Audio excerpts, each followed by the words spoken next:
오늘은 오병이의 기적 시리즈 7번째 시간으로 본문은 요한복음 6장 22절에서 27절입니다. 요한복음 6장 22절에서 27절 제가 봉독하겠습니다. 이튿날 바다 건너편에 서 있던 무리가 배 한 척에게 다른 배가 거기 없는 것과 또 어제 예수께서 제자들과 함께 그 배에 오르지 아니하시고 제자들만 가는 것을 보았더니 그러나 디베리아스 배들이 주께서 축사하신 후 여럿이 떡 먹던 그곳에 가까이 왔더라. 무리가 거기에 예수도 안 계시고 제자들도 없음을 보고 곧 배들을 타고 예수를 찾으러 가버나움으로 가서 바다 건너편에서 만나 랍비여 언제 여기 오셨나이까 하니 예수께서 대답하여 이르시되 내가 진실로 진실로 너희에게 이르노니 너희가 나를 찾는 것은 표적을 본 까닭이 아니요 떡을 먹고 배부른 까닭이로다. 썩을 양식을 위하여 일하지 말고 영생하도록 있는 양식을 위하여 하라. 이 양식은 인자가 너희에게 주리니 인자는 아버지 하나님께서 인치신 자니라. 오병이의 기적의 현장에 참석한 성인 남자만 5,000명이었으니까 여성과 아이들까지 합치면 그 두세 배는 모였습니다. 그런데 한 명의 어린이만 떡 5과 물고기 2마리의 도시락을 갖고 왔습니다. 그 외에는 아무도 식사 준비를 하지 않았습니다. 그렇다고 그 많은 사람 전부가 끼니도 못 이을 정도로 가난하고 그 아이만 부잣집 자녀였을 리는 없습니다. 예수님의 가르침과 질병의 고침을 받으려고 많은 무리가 모였지만 그렇게 시간이 오래 걸릴 것이라고는 예상하지 못했던 것입니다. 아니면 주님이 오셨다는 소식을 듣자마자 모두가 갈급해서 부랴부랴 급하게 모였었기 때문일 겁니다. 거기다가 지금 주님이 지금껏 들어보지도 못한 내용을 권세 있게 가르쳤고 하나님이 행할 수 있는, 하나님만이 할 수 있는 권능으로 그 자리에서 불치병을 완전히 고쳐주는 이적들을 일으켰습니다. 처음부터 끝까지 성령의 큰 잔치가 열린 것입니다. 사람들이 감격에 들떠서 한 명도 떠나지 않았고 지루한 줄도 배고픈 줄도 모르고 있다가 어느덧 날이 저물었던 것입니다. 이 도시락을 갖고 온 아이는 틀림없이 부모와 떨어져서 혼자서 왔을 겁니다. 부모가 동행했다면 도시락을 자기들 것까지 챙겨서 부모가 갖고 있어야 됩니다. 아이 혼자 도시락을 갖고 왔다는 것은 부모가 반드시 부자가 아니더라도 아이에 대한 사랑이 극진하며 나아가서 혼자 그 아이를 보낼 정도로 자기 아이를 온전히 신뢰하고 있다는 증거입니다. 도시락을 챙겨준 것도 집회 시간이 늦어질 것을 미리 예상한 겁니다. 아마도 이 부모는 이전에 예수님의 집회에 참여해서 큰 감동을 받았기 때문에 아이도 꼭 그 가르침을 듣게 해주고 싶었을 겁니다. 이처럼 순전한 믿음의 부모 아래서 순전한 믿음의 자녀가 자라는 법입니다.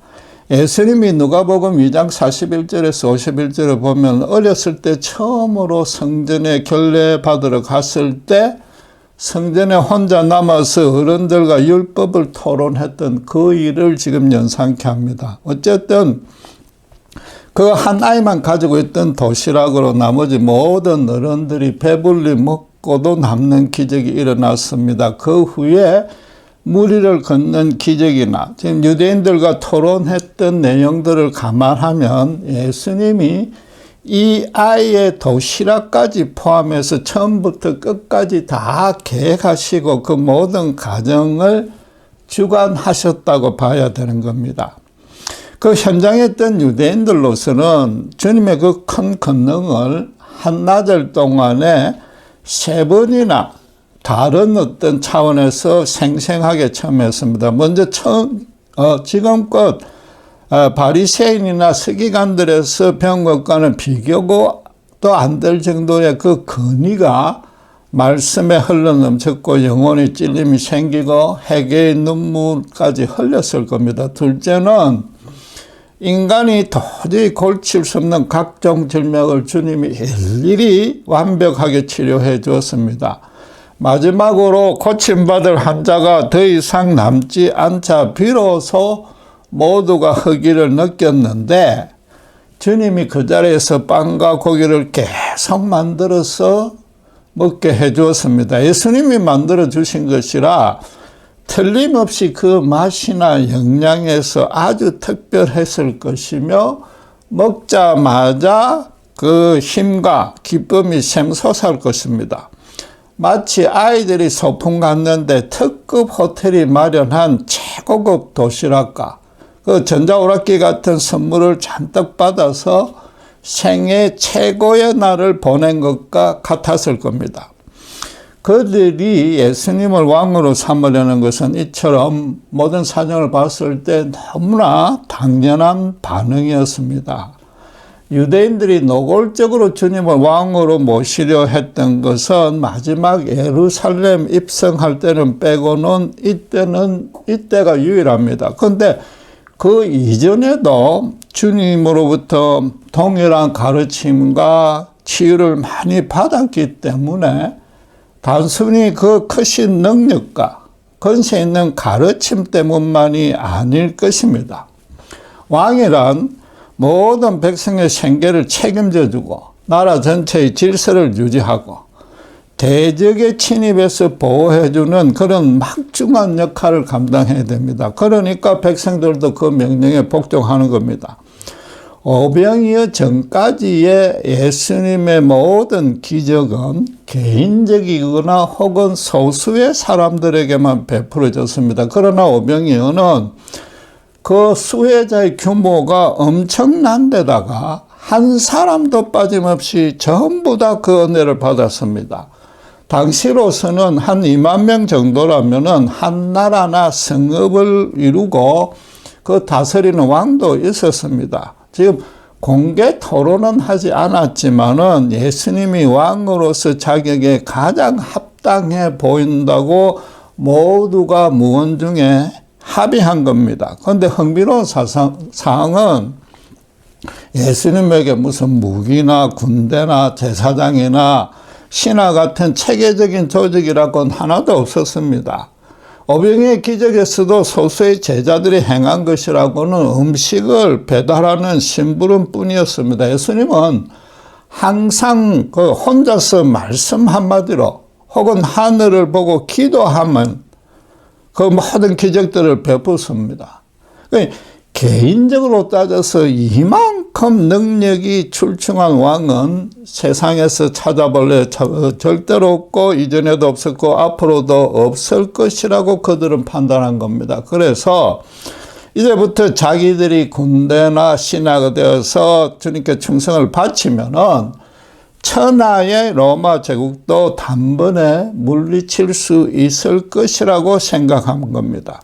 이 유대인들의 요구를 잘못되었다고 탓할 수는 없습니다. 우리가 그 자리에 있었어도 당장 왕으로 모시려 했을 것이며 그러지 않는 것이 오히려 더 이상할 것입니다. 반면에 주님은 그들의 생각을 다 아시고 오병이의 기적이 끝나자마자 곧장 산으로 피신해 버렸습니다. 그런 사정을 모르는 백성들은 주님이 하루 종일 수고하신 것을 옆에서 보았으니까 그냥 단순히 쉬러 가셨다고 여겼을 겁니다. 일부 사본에만 있다는 표식인 갈로로 쳐진 그 23절에서는 떡 먹던 그곳에 가까이 왔다고 했듯이 이튿날 아침부터 어제 그 현장으로 가서 주님을 찾았습니다.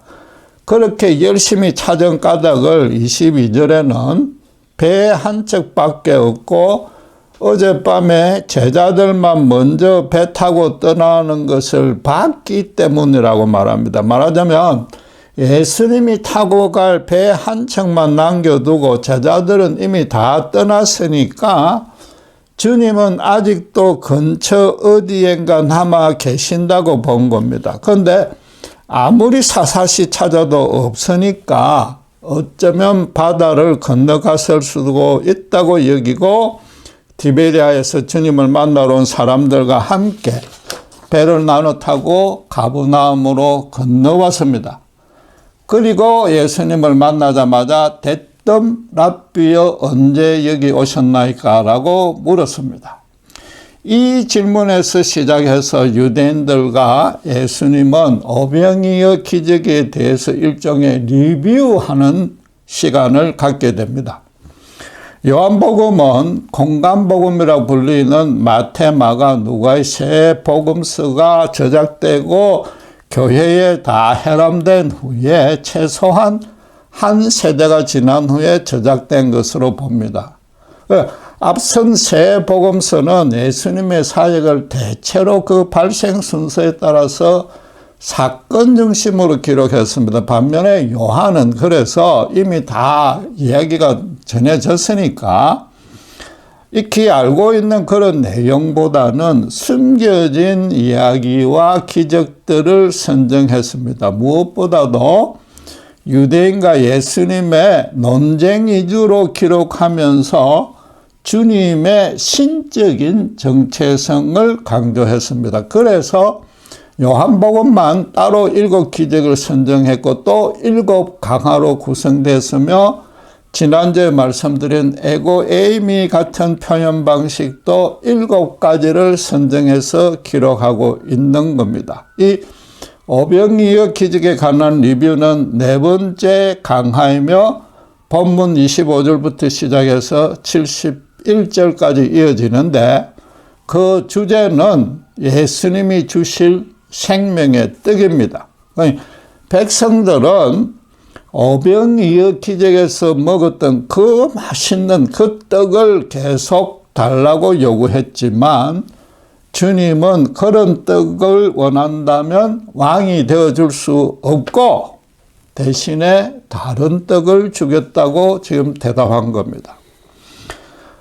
지금껏 살펴본 대로 그들의 요구는 비난받을 성격이 아니며 당시 상황에서 충분히 이해해 줄만 했습니다. 주님의 권능을 확실히 보고 온전히 인정했으니까 로마에 억눌리고 경제적으로도 궁핍하고 온갖 질병에 시달리는 상황에서 제발 좀 구출해 달라고 요구한 겁니다. 우리도 처음 예수를 믿어보려 할 때 이들과 똑같은 이유 때문이지 않습니까? 그런데 본문은 그들의 숨은 의중을 꿰뚫어 아시기에 주님이 첫 마디부터 아주 냉정하게 잘라서 거절했다고 말합니다. 그럼 처음 교회에 출석했을 때 우리가 가졌던 동기 또한 잘못되었다는 뜻입니다.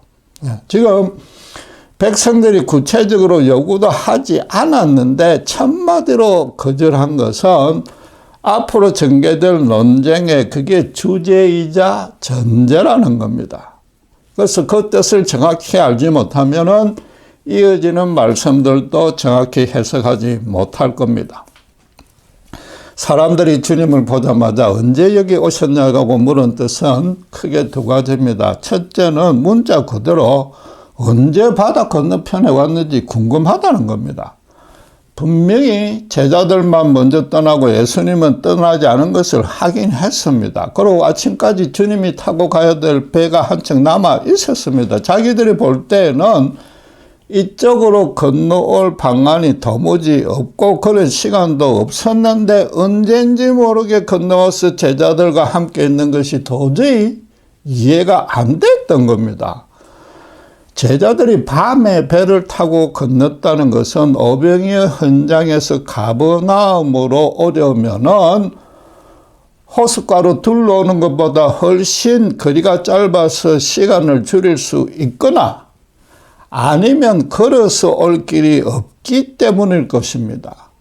예수님에게도 그런 사정은 마찬가지인데도 의엿이 지금 가버나움에 와 있습니다.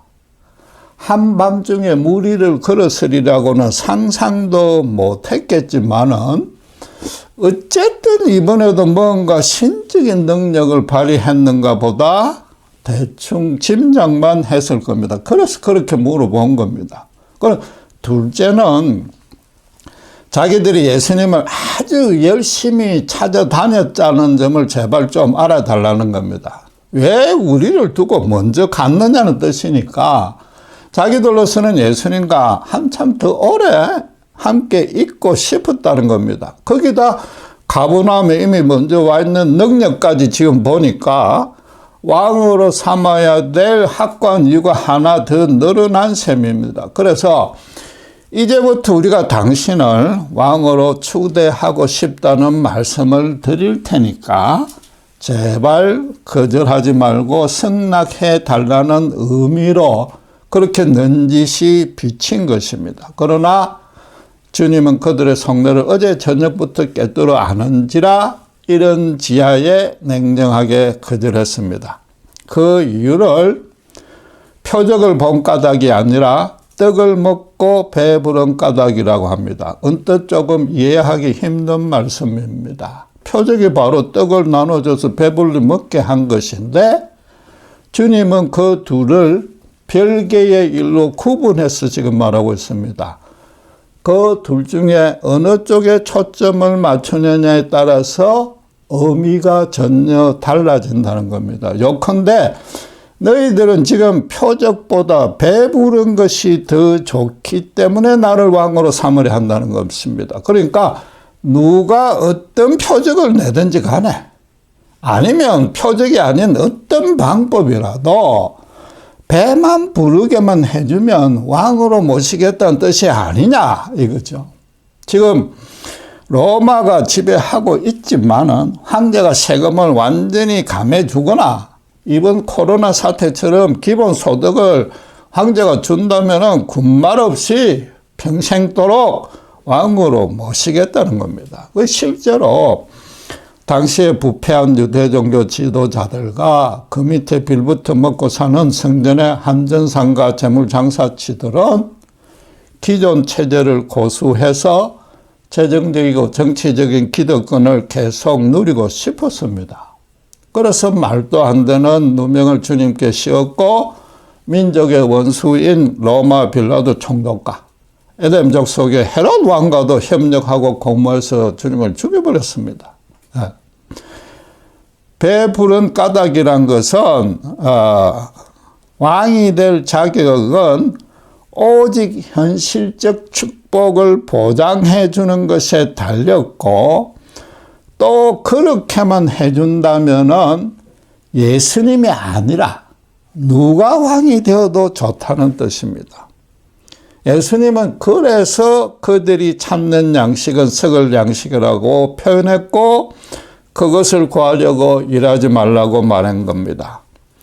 현실 삶에 필요한 물질 자체가 부패하면서 더러워지고 역겨운 냄새를 내니까 추악하다는 뜻은 결코 아닌 겁니다. 물질은 중요한 것으로 신자도 열심히 돈을 벌어서 이 땅에서의 자신의 현실적 삶을 개선시켜 나가야 됩니다.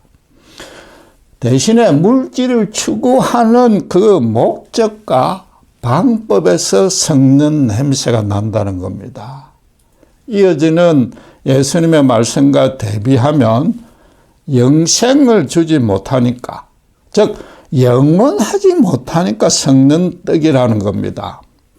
너희가 나를 왕으로 삼으려 하지만 영원한 구원에 대한 관심은 전혀 없고 이 땅에서의 삶만 풍요롭게 채워달라는 목적뿐이라는 겁니다. 반면에 표적만 보든지 표적을 떡보다 먼저 본다는 것은 표적을 행한 사람과 표적이 뜻하는 의미에 그 시선을 집중시킨다는 겁니다. 그러니까 예수님의 성품과 자질과 능력과 나아가서 나라와 국민을 다스리는 기본 방향 등을 보고서 왕으로 삼으려는 겁니다. 무엇보다도 떡을 베푼 것도 예수님이 있기 때문에 가능한 것이고 예수님이 아니면 줄 수 없다는 것을 아는 겁니다. 그래서 만약 백성들이 표적을 먼저 보거나 혹은 표적만 본다면 예수님도 얼마든지 너희의 왕이 되어 줄 수 있다는 뜻도 되는 겁니다. 그래서 예수님은 그들더러 영생하도록 있는 영식을 구하라고 권한 것입니다. 결국 현실이 풍요하다고 해서 그것이 영생을 얻는 전제나 조건이 절대 될 수 없으며, 나아가서 풍요하다는 것이 영생을 얻은 결과 내지 표식도 아니라는 겁니다. 당신께서는 너희들에게 현실 풍요를 보장해주러 이 땅에 온 것이 절대 아니니까 당신에 대해서 그런 기대는 아예 갖지 말라는 겁니다. 그래서 주님은 결론적으로 이 양식은, 영생하는 양식은 인자가 너희에게 주리니 인자는 아버지 하나님께서 인치신 자니라고 27절에서 선언했습니다.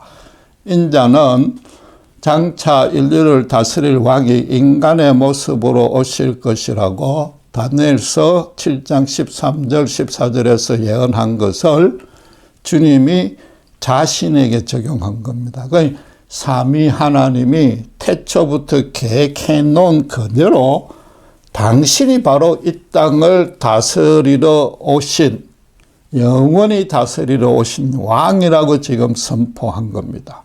그런데 당신의 그 거룩한 통치를 가장 먼저 받아야 될 동족들은 현실 축복 때문이라면은 그들의 왕이 되어 줄지도 않을 뿐더러 너희들도 당신께 순종할 이유가 전혀 없다고 지금 말한 겁니다. 그리고 삼위 하나님이 그렇게 인치셨기 때문에 아무리 그들이 택한 백성 유대인들이 요구해도 절대 수정될 수 없다는 겁니다. 여러분, 예수님의 이 말씀을 정말로 심각하게 받아들이셔야 됩니다. 오늘날 우리도 잘 믿으면 현실이 풍요해질 것이라는 기대는 아예 처음부터 접으라는 뜻이지 않습니까? 다시 강조하지만 물질이 추악하거나 필요 없다는 뜻은 전혀 아닙니다. 예수님은 분명히 구원받은 신자의 이 땅의 현실적 삶까지 우리의 모든 삶을 주관하시는 왕이십니다. 그러나 물질은 인간이 평강과 자유와 기쁨을 누리며 진정으로 인간답게 풍요롭게 살아가는 것과는 아무 관계가 없다는 겁니다. 여러분, 이 진리를 그냥 기독교의 종교적 교리로 억지로 수용할 필요는 없습니다. 예수님이 신자에게 복을 주기 싫어서 또 할 수 없어서 그러는 것이 결코 아니기 때문입니다. 또 인자로 오셨기 때문에 이 땅에서 인간들이 얼마나 많은 고난 가운데 힘들게 살고 있는지 체험적으로 너무나도 잘 알고 있습니다. 당장 로마도 물리쳐 줄 수 있고 날마다 오병이처럼 먹여줄 수 있습니다. 마지막 날 밤에도 마태복음 26장 53절에 12영도 더 되는 천군 천사를 동원할 수 있었습니다.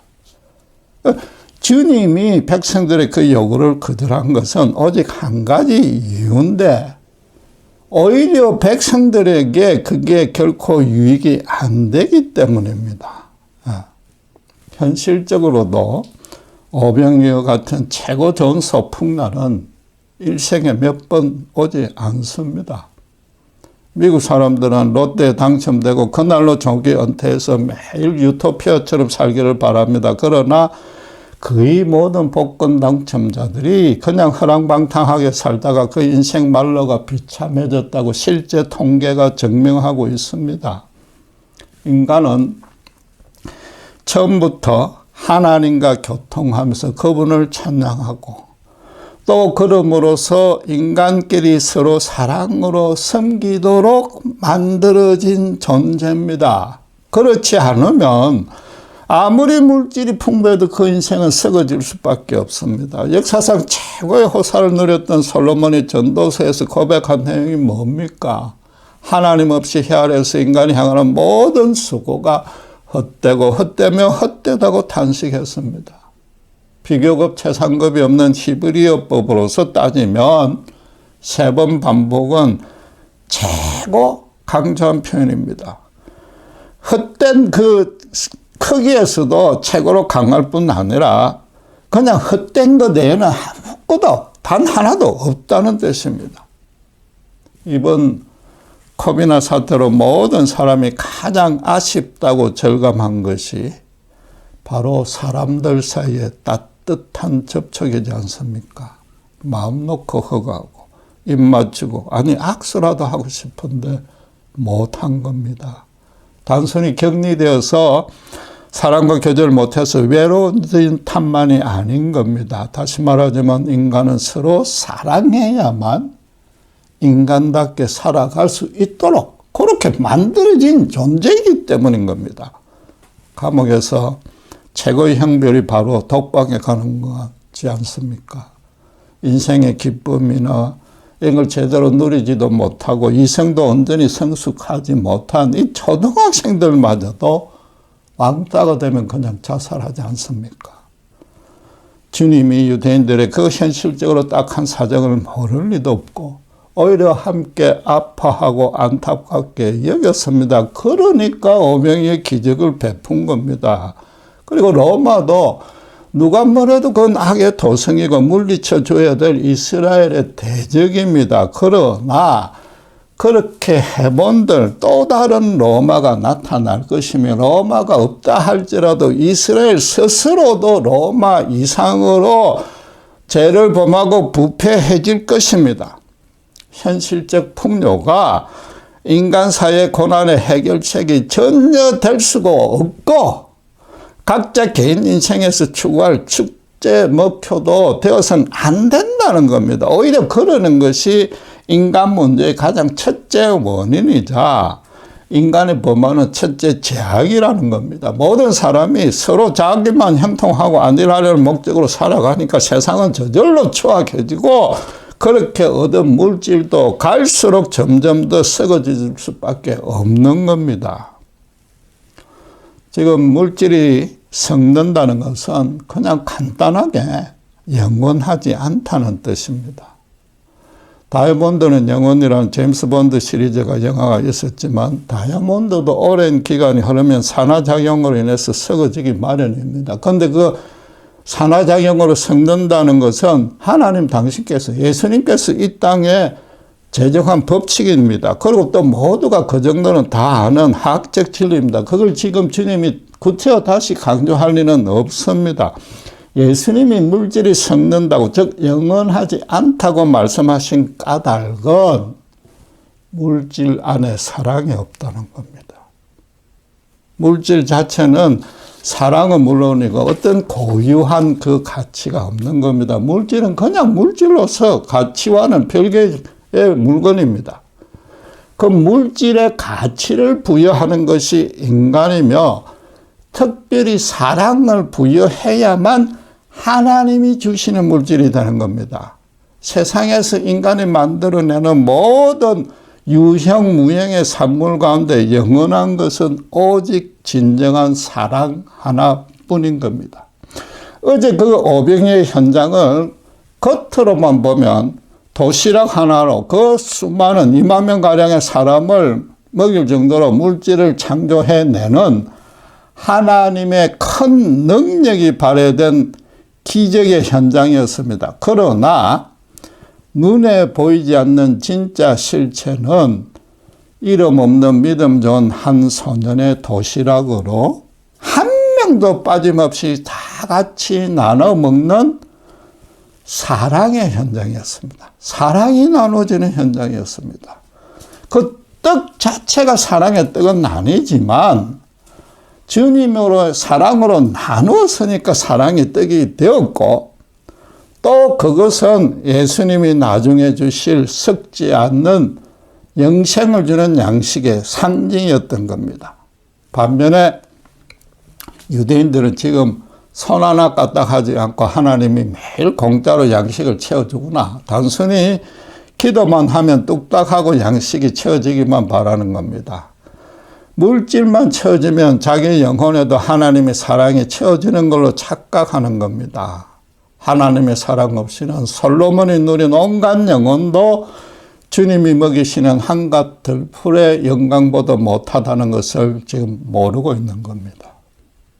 육신의 생명은 매일 먹고 또 먹어야 유지되지만은 하나님 주시는 영원한 참 생명은 하나님만이 단번에 줄 수 있는데 영원토록 썩지 않는 겁니다. 도덕이나 종교로 훈련하고 절제한다고 결코 영혼은 안식이 생기지 않습니다. 그럴수록 더 멍에가 무거워지고 구원에 대한 갈증만 늘어날 뿐입니다.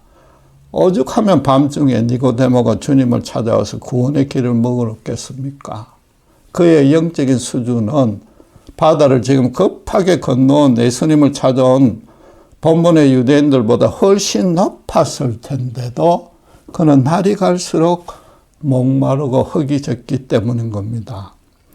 영원토록 썩지 않는 참사랑을 실행하는 일은 아담의 타락 이후로 인간에게는 불가능해졌습니다. 오직 예수님의 가르침과 사역과 표적과 특별히 십자가에만 나타났습니다.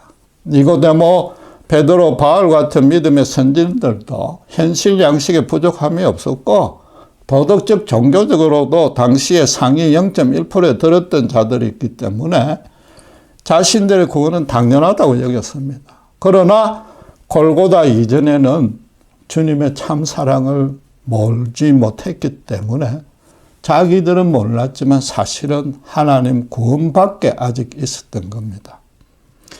예수님 사랑을 모르는 세상에서는 돈 때문에 부부가, 형제가 아니 부모 자식 간의 예사로 원수가 됩니다.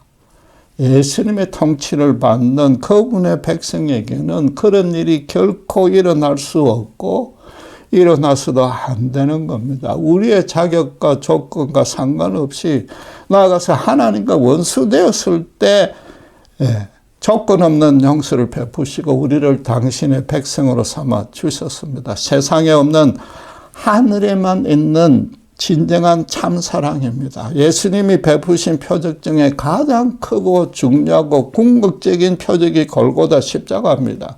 그 표적으로 인해서 이전의 모든 표적이 완성되었고 이 오병이어 같은 큰 기적도 그 십자가로 향하는 길이었고 이전의 모든 표적들이 그 십자가를 예표 상징하는 것뿐이었던 겁니다.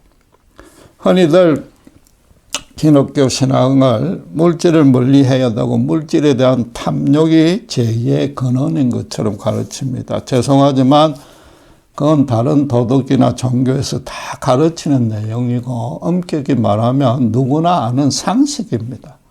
교회가 구태여 가르칠 필요가 없습니다. 이 땅에 직접 오신 예수님도 그런 내용으로 가르친 것이 없습니다. 성경은 인간의 탐욕을 추구하는 물질의 양이 많고 적음이나 그 질의 고급함이나 열등함으로 구별하지 않습니다. 하나님의 뜻과 무관하게 자기만 사랑하고 자랑하려고 물질을 찾으면 그 액수가 아무리 적고 정당한 물질이라도 탐욕이 되는 겁니다. 하나님만의 물질을 비롯한 만사를 거룩하게 주관하심으로 그분이 나를 어떤 형편에 처하게 하든지 자족하고 감사하며 또 그 주시는 물질로 하나님 뜻에 맞게 사용하면 아무리 많아도 그건 탐욕이 아닌 겁니다. 물질이 하나님 뜻대로 인간 사이에 참 사랑을 증가시킬 때만 그 물질로서 제 기능과 가치를 발휘할 뿐입니다. 예수님의 십자가 사랑을 알지 못하면 자기 창고에만 쌓아두니까 그 물질은 썩을 수밖에 없는 겁니다. 십자가 은혜로 거듭나서 그 사랑 안에 거하고 있어야만 이웃에게도 그거 아끼지 아니하고 물질을 통해서 참 사랑을 실현할 수 있는 겁니다. 여러분 지금 어떤 마음으로 어떤 떡을 찾고 있습니까? 정말로 예수님의 십자가 사랑이라는 표정만 보십니까? 아니면 기도하고 교회 열심히 봉사했더니 문제가 해결되고 사업도 잘 되고 자식도 일거대학에 입학할 수 있기 때문인 겁니까? 후자는 예수님과 아무 상관도 없다는 사실을 지금이라도 늦지 않았으니까 제발 깨달아야 됩니다. 매번 그런 내용으로만 기도하는 순간 첫마디로 거절된다는 사실까지 정말로 심각하게 받아들여야 됩니다. 예수님은 물론 우리의 고난을 절대로 그냥 두고 보지는 않습니다. 반드시 당신의 때와 당신의 방식으로 구원해 주심으로 간절히 기도해야 됩니다. 그러나 그 고난을 하나님이 반드시 합력해서 선으로 바꿔줄 것이므로 신자가 할 일은 따로 있는 겁니다. 하나님이 신자에게 바라는 것은 딱 하나로 당신과 참사랑으로 교제 동행하는 겁니다. 그럼 신자 본인에게 그 본인은 물론이고 이웃까지도 살려낼 수 있는 참사랑을 부어주실 것인데 그 참사랑으로 이웃을 섬기는 것, 그거 하나에만 우리는 집중하면 되는 겁니다. 그 외에는 인간사회의 문제는 물론이고 신자 본인의 문제까지 해결할 수 있는 방안은 없습니다. 그것이 또 바로 오늘날의 신자에게도 매일매일 일어날 수 있는 오병이어의 기적인 것입니다. 기도하겠습니다. 하나님 아버지 오늘 감사합니다. 오병이어의 기적에 넘치는 감격과 은혜를 맛본 백성들이 단순히 그 떡으로 배부른 까닭으로 주님을 왕으로 모시려 했습니다. 그러나 주님은 이런 지하에 거절하고 당신을 보시라고 그 표적의 참뜻을 보시라고 가르칩니다. 오늘날 우리가 주님을 찾는 뜻이 혹시라도 이들과 같지 않는지 되돌아보게 하시고 정말 모든 고난은 하나님께서 합력하여서 선으로 바꿔주실 것이기 때문에 주님께서 말씀하신 대로 가장 큰 두 계명, 하나님을 진정으로 사랑하고 이웃도 똑같이 진정으로 사랑하는 정말로 참된 복받는 영생의 떡을 받아 누리는 신자가 될 수 있도록 주님 저희들을 이끄시고 복내려 주시옵소서. 감사합니다. 우리 주 예수 그리스도 이름으로 기도드렸습니다.